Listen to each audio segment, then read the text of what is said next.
Well, if you saw the newsletter yesterday, you know that I had a wonderful week of research and exploring. And I usually start my week with investigating for the topic and researching. And I start with Ernest Holmes, our founder. And I read some of his quotes and some of his writings and just kind of see what he thinks about the topic for the week, right? Figured I might as well bring him in since he's the founder of our teaching. And I think it's important that we keep his teaching alive in our centers, as well as bringing in new authors and philosophers and science and all the things that we talk about here.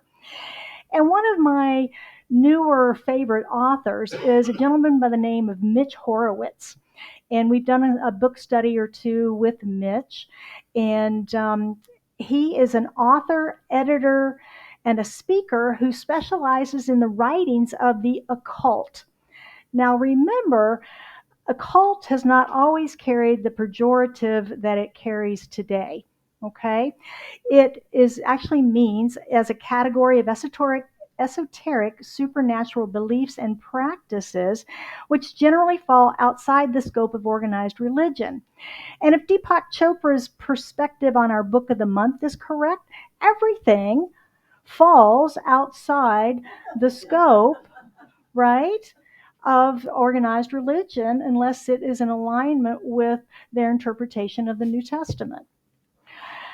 So if you remember from last week, Deepak's book is called The Third Jesus. And in it, he posits the theory, if you will, that there are really three versions of Jesus. One is the historical that we don't know much about. The other is the one that has been created by the theologians of the early church and further on to serve their purposes. And then the third is the mystical. It's the unknown.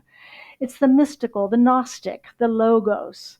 And that's more the one that we teach about in our centers around the world, the Christ consciousness, if you will.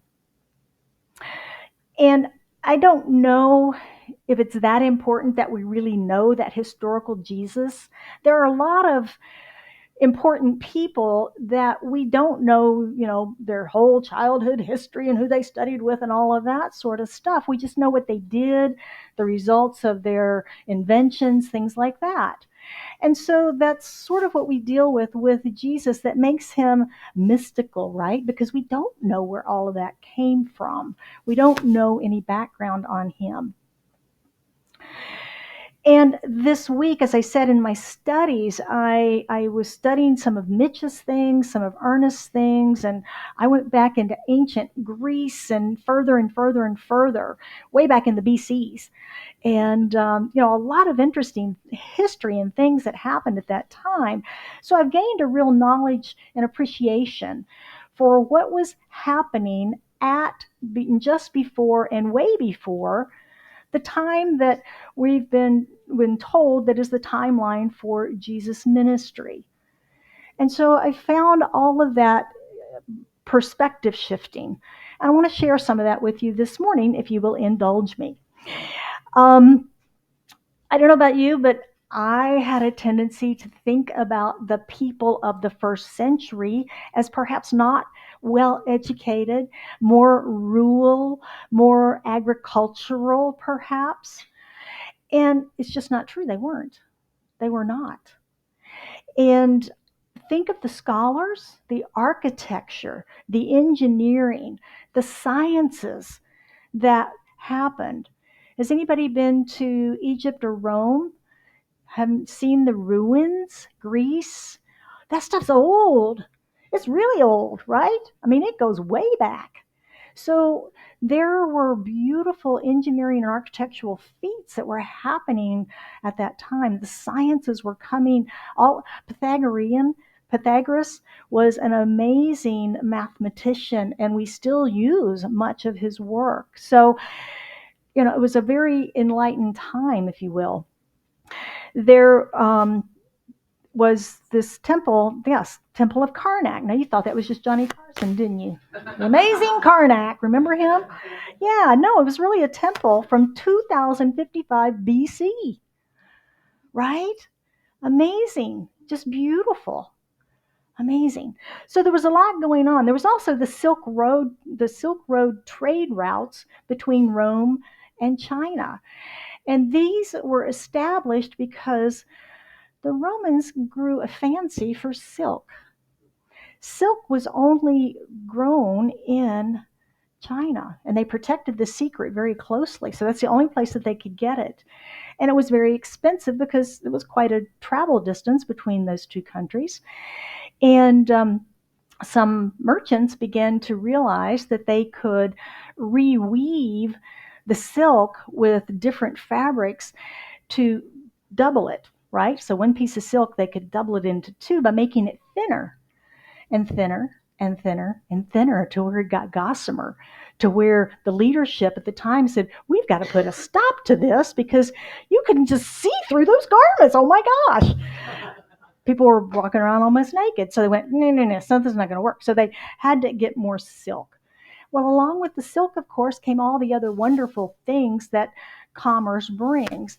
Knowledge exchanged, goods and services exchanged. So that was a very enlightening time. And then there were, of course, all the Egyptian mystery schools and the teachings of Hermes Trismegistus and all of those people during that time, plus all of the wonderful philosophers and so forth. So a lot happening, a lot happening.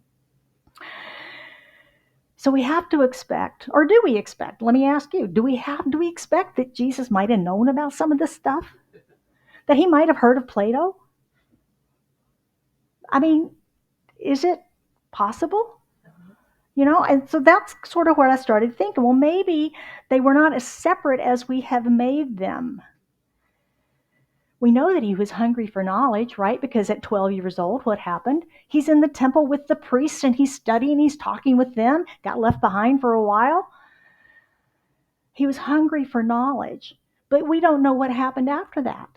Where did he gain more knowledge? Where did he study? Is it likely that he drew on some of these other sources? Do you remember in the Christmas story in the book of Matthew, where soon after the visit by the Magi, the angel appeared to Joseph in a dream, telling him to flee Egypt with Mary and the infant Jesus, since King Herod would seek to kill the child? Remember that part of the story? They whisked off into Egypt. We don't know how long they were there. We don't know how long he stayed, what he learned while he was there. We don't know what happened to him between 12 and 30. Did he study in Egypt? Did he go to China? Did he take the caravan and go to China for a while and study with the Buddhists? We don't know, do we? It's a great mystery. It's a great mystery. What we do know is that there were a lot of occult, metaphysical, scientific, philosophical, historical things happening before and at and right at that timeline, right? So we might, I don't have to, we might assume that he knew some of this stuff. We also know that the stories of the virgin birth, the stories of the death and resurrection, these were often repeated stories in Egyptian, Roman, and Greek literature long before the time of Jesus. Other traditions have that same sort of a story. Did Jesus know these stories? Is it likely? The Gospels don't say that Jesus ever mentioned his own birth story. It's pretty miraculous, right? And yet he never talked about it. When something major happens to us, do we talk about it? If we've heard the story? Are people known to use that story for furtherance of their popularity?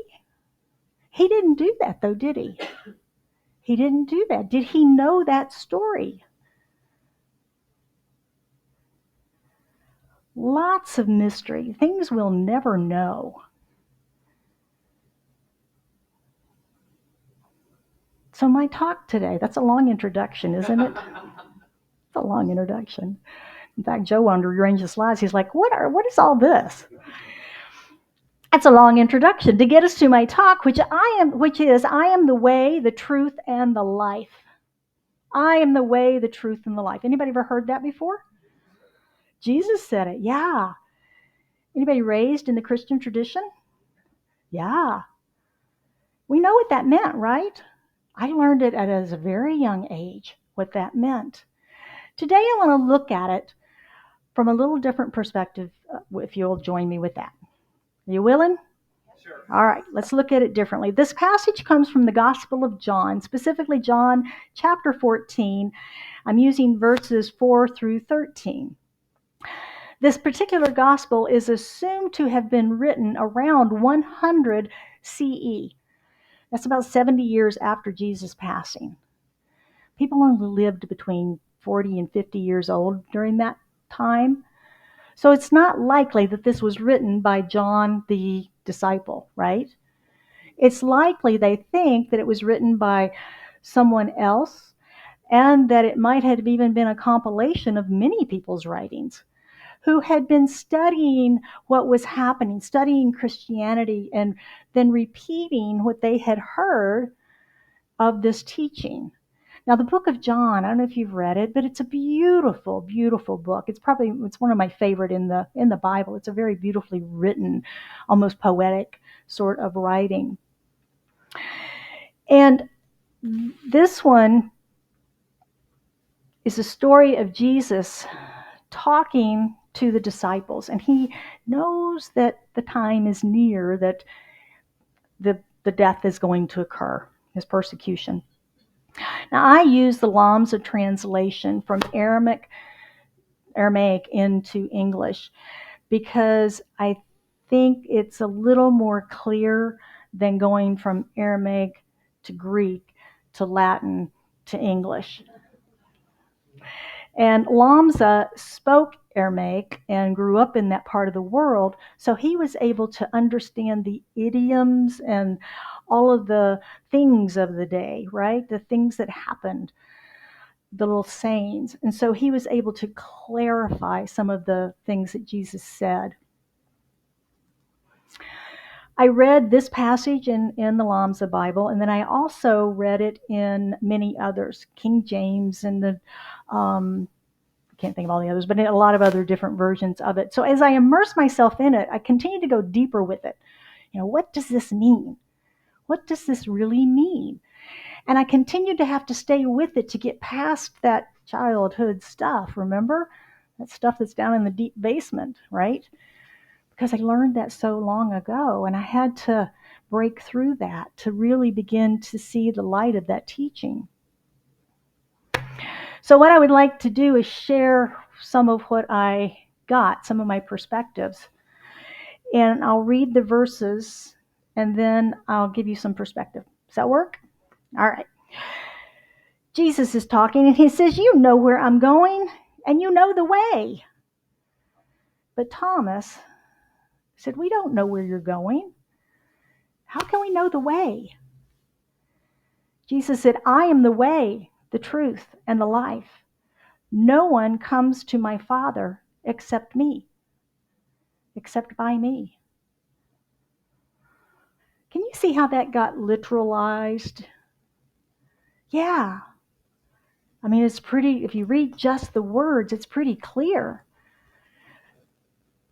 Jesus was saying, I am me, you, and you are the way, the truth, and the life, through which Spirit manifests, comes into form, into creation.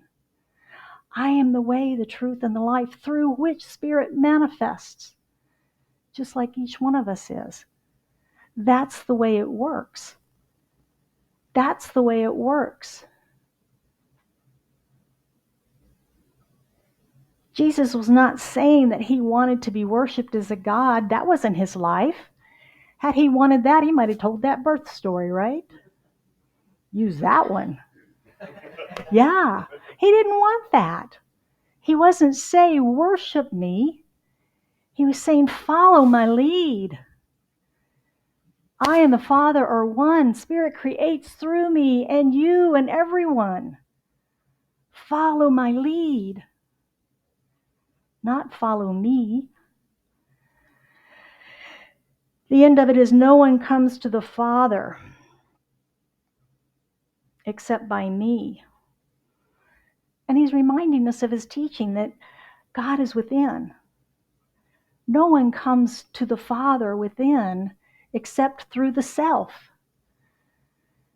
Remember the temple of Apollo at Delphi?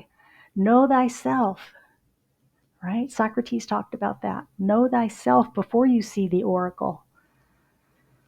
No one comes to the Father except by knowing, going within.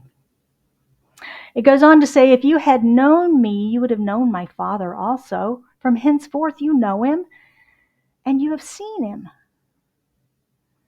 And again, it's by knowing ourselves we know God.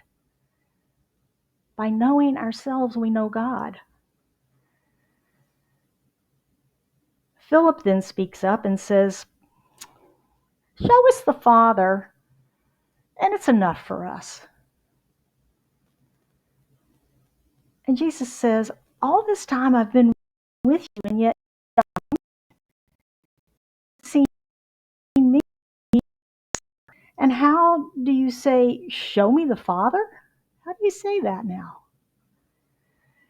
In other words, for 3 years, I have been walking around with you guys and teaching you and showing you and demonstrating for you all these miracles. Where you been, Philip? Right? How can you ask me to see that all over you? What have you been doing for 3 years? I already showed you. Does anybody remember the old bumper stickers that used to be around if you've been in the oil town or even in real estate, where it says, Dear God, please give me one more good market, and I promise not to waste it this time? Or something like that. Yeah, that's what it says.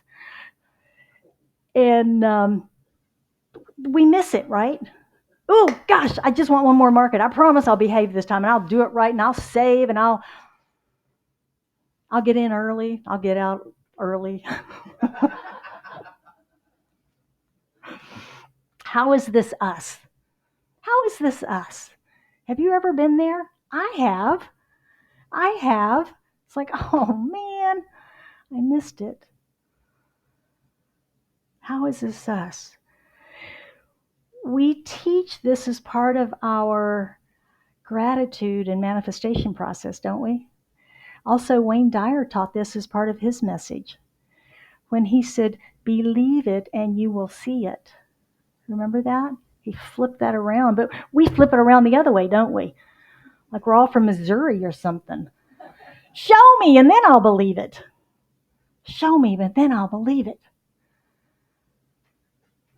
Where's the faith? Where's our faith? He goes on, do you not believe that I am with my Father and my Father is with me? The words that I speak, I do not speak of myself, but my Father who abides with me does these works. God is in me, as me, through me. Have you ever heard that before? God is in me, as me, through me. God is spirit. It is source. It is intelligence. It is wisdom. It's not a physical form. It's not a guy in the sky with a white beard sitting on a throne. God in me, as me, through me, acting through its creation, all of its creation, blooming as the rose, breathing as you and I. I am a microcosm of the divine. Spirit is doing for me what I allow Spirit to do through me. That was the teaching. Believe that I am with my Father and my Father is with me. And if not, believe because the works. Right? If you can't believe my words, believe my demonstration, believe my works. Not only have I taught you for 3 years, I've actively shown you through demonstration the power of prayer through me. Thank you, Father, for I know you've heard my prayer. In gratitude, I say, Lazarus, get up.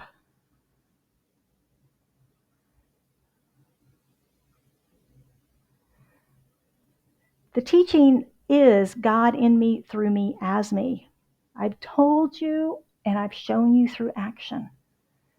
That was his teaching method, wasn't it? That was his teaching method. I've shown you and I've told you.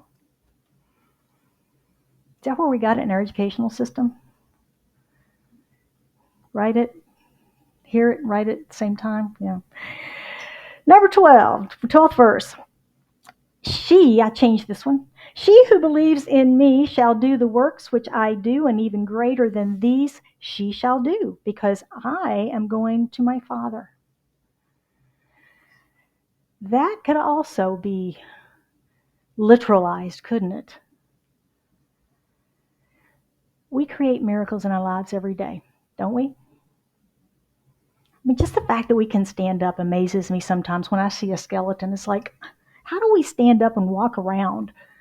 We've got to have all these muscles and ligaments and tendons and all that stuff to hold us together and hold us upright. We breathe, our hearts beat, our blood circulates and flows. All that's happening right now. We're not even aware of it, are we? We are a miraculous biological machine. And the thoughts that we have and the ideas that come through us and the things we take action on in our lives, we have miracles every single day. The more we expand our consciousness, the more we can demonstrate in our lives. And that's what we teach here, is this expanding consciousness, this shifting of perspective. Jesus is going to the Father, meaning he's going within. I'm going to the Father. I'm going to the well of creation. Where do we get our ideas? Out of the blue, going within in meditation, visioning, right? Where do we get our ideas? We go within. We go to the source. I'm going to the Father. I'm going within.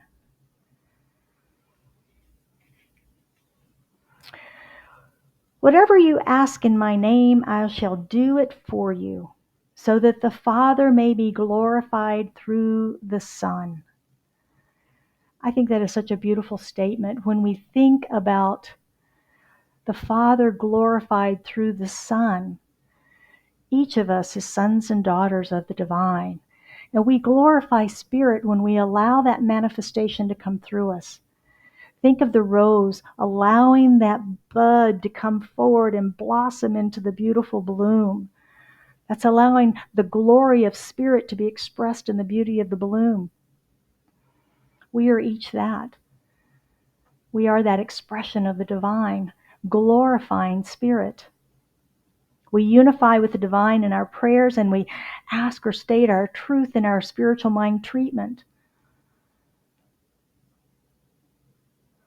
Ernest Holmes, as I said, is the founder of Centers for Spiritual Living. He's also the author of The Science of Mind. And he says the nature of reality was not exhausted in the man Jesus, but made manifest through his work and life. We are to do likewise, and whatever we ask in the name, which is our own name, believing in the Father, which is God, and the Son, which is ourselves, we shall receive. In this way, the Father is glorified in the Son. Perhaps this is where Ernest came up with the way we do affirmative prayer. Aligning with the divine, aligning ourselves with that, with our clients, speaking our word. We ask believing that we are worthy to receive. We ask receiving. I think this whole passage is just a beautiful reminder of the teaching of oneness that Jesus was all about. And you can see, though, how it's been literalized, can't you? When we look at the specific words in the English language, it can be interpreted literally, but when we look at the beauty of the message and the way that Jesus had taught already, when we know the whole message, I and the Father are one, God is within, then I am the way, the life, and the truth begins to resonate differently. I go to the Father, I go within. I go to the well of creation within me. Beautiful, mystical teaching. Ernest wrote another wonderful book. It's called The Hidden Power of the Bible. And it was transformative in my life. It was the first book that I ever read that had me begin to read the Bible differently, to understand the teaching differently, because he gives us some of this mystical, metaphysical meaning of some of the stories that we know and love. And from that book, he says, when Jesus answers Thomas with, I am the way, the truth, and the life, he is referring to the individual I, the Son of the eternal I am. This Son is the way to the Father. We approach reality through our own natures and through no other source. No one comes to the Father but by me.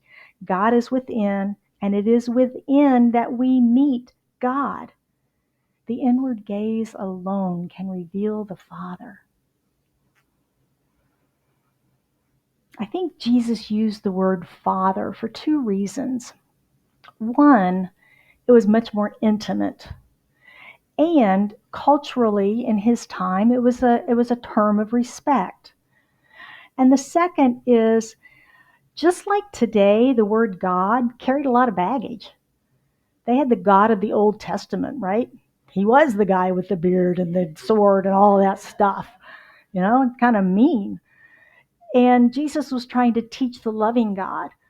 So he didn't want to use that same, I'm thinking, I wasn't there, but I don't think he wanted to use the same word. So he used Father. And we can get caught up in that word, can't we? We can get caught up in Father. We can get caught up in God. So translate it the way you need to, that you can hear it. But what is the within? What is that spiritual power within you? What do you call that? My higher self? My higher wisdom? Universal presence, intelligence, wisdom?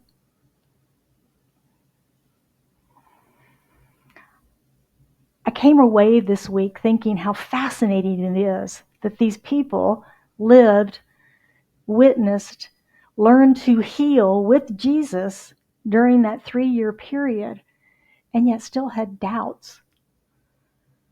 Still held doubts. So is it any wonder that we have doubts today? We didn't live with them, right? We weren't there. We just read about it, and we read about other people's interpretations of it. Is it any wonder we doubt?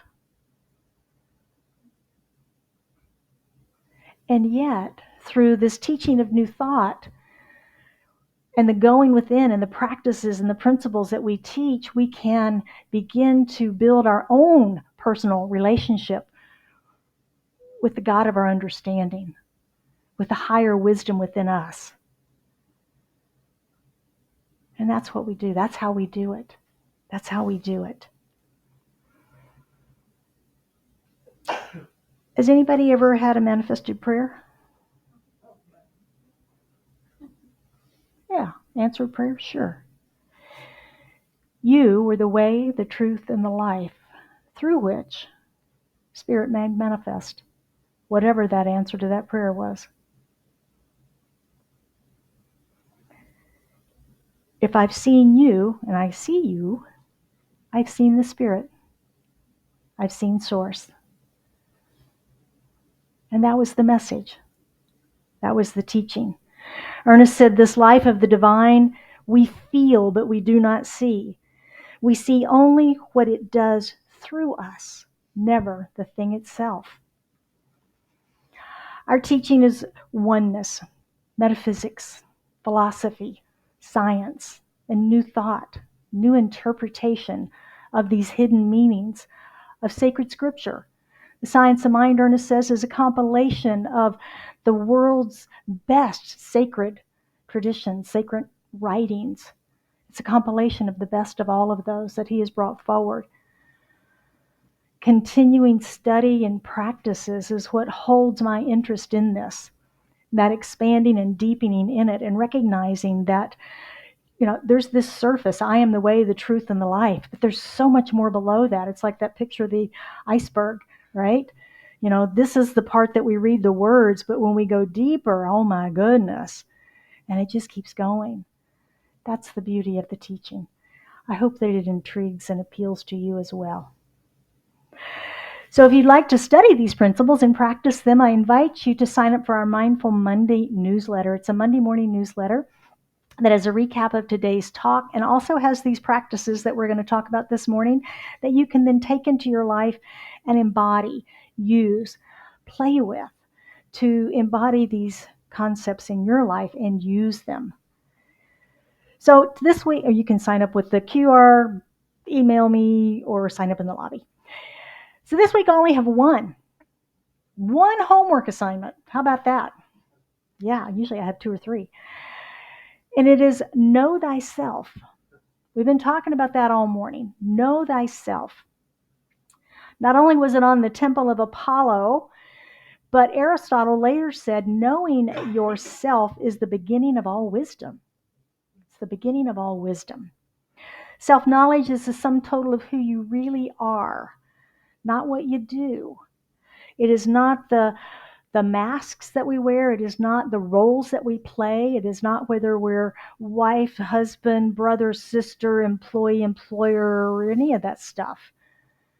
It is the true I am of who am I. And that is our question. This week, I want you to use your practice of journaling and answer this question 100 times each day. Who am I? Who am I? Record your answers throughout the week, and then over the weekend, go back and review those answers and capture the wisdom that you've gained. I know it sounds like a lot, but I have found that it takes a lot to break through those barriers of resistance that we've created over time to what things really mean. To get through the top of that iceberg and begin to get down below it. To get beyond what we think we know to who am I? Who am I? I invite you to play with me this week. See what you think of that one. Today we'll close it out with a final quote from Ernest, and he says, "Until we awake to the fact that we are one in nature with God, we will not find the way of life." So it is. And now it's your turn. Does anybody have any comments or questions? Diane, if you would face the camera so everybody at home can see ya. Good morning. This is just, for me, an instant replay of the book we were reading last month, Practicing the Presence. And it's a very small book, and there's one left out there in the bookstore. But you're reiterating everything the book says about practicing the Christ presence. And the hardest part I had about it was we don't really need to pray for the people that are good friends and that we love. We need to pray for our enemies. And I've read that, and I keep going over a lot of things in this book. And it says that nothing that I have is not from God. It all flows from God. Everything. If a neighbor gives me something, God brought that neighbor to give me that. It's just a whole wonderful art to take something away. But I love it, and I recommend that book. It's a tiny little book, Practicing the Presence. So anyway, and I'm grateful for all of you. I didn't get to say that earlier, but I'm enjoying this very much. Good. Thank you. Thank you. All right. Who else? I didn't push any buttons this morning. Gosh, I tried. No buttons? No thoughts? Okay, Carl. You got to come up here. Oops. There you go, Suzanne. What I've been learning recently, because I'm blessed with a small group of friends that get together every week, and we say we're there to study science of mind, but we laugh a lot.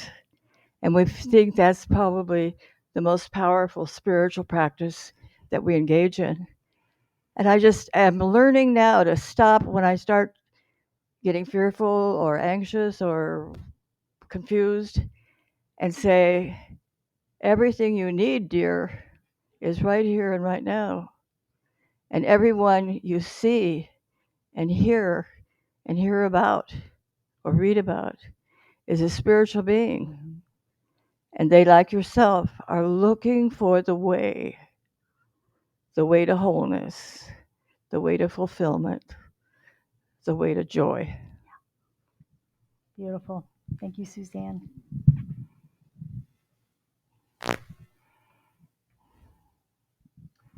Um, I just comment. It's a wonderful talk, and what really resonated with me was I was raised Catholic in a Catholic family, and I always consider my migrating to science of mind was pretty much I call it being a mature Catholic. I grew out of it, and but what you said here today at the beginning, follow my lead, not me, was sort of descriptive of the path that I took. It's like, again, the light bulb comes on prior to my exposure to science of mind, and it's like, there's so much more sense when you don't follow the organized religion's rules, but look deeper. Yeah. But just saying that, follow my lead, not me, is a really good explanation of the way that I looked at things. And so thank you for that. Appreciate it. Thank you. Thank you. What else do you have on your heart this morning?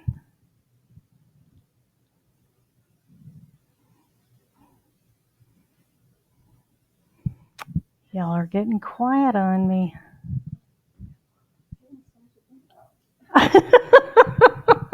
Okay, I guess if I can't push buttons, I'll give you lots to think about. Anybody else? Last chance. All right. Well, with that, would you join me for a prayer?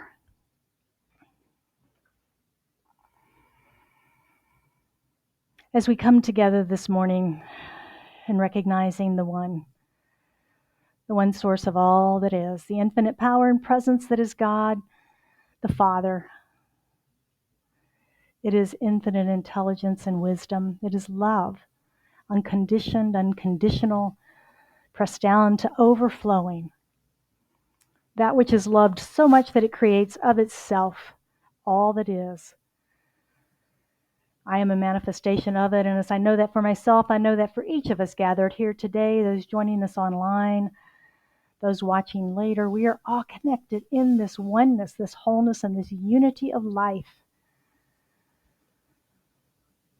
One in the one. And so I speak my word this day for and about each of us, knowing that we are each the way, the truth, and the life that Jesus spoke of.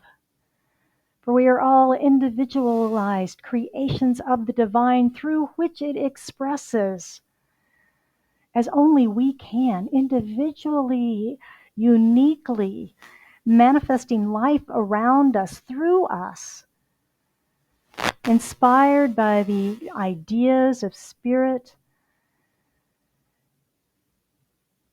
have vitality and energy. We are forever connected in this energy of life, this flow of life. And I'm so grateful for that knowing. I know for anyone that has anything on their heart this day, whatever that might be, as they lift it into this prayer in this moment, we as community surround them in our love, surround them in our light, and know the manifestation of the healing, the wholeness, the health, the perfection, the flow, the joy, the love, the answers, the clarity, the creative expression, whatever the desire is. We know that we ask, believing, and affirming, and that it is done. In gratitude, I release this prayer into the action of law, knowing that the word spoken is the word made manifest. We accept it this day, we receive it now, and we affirm together. And so it is.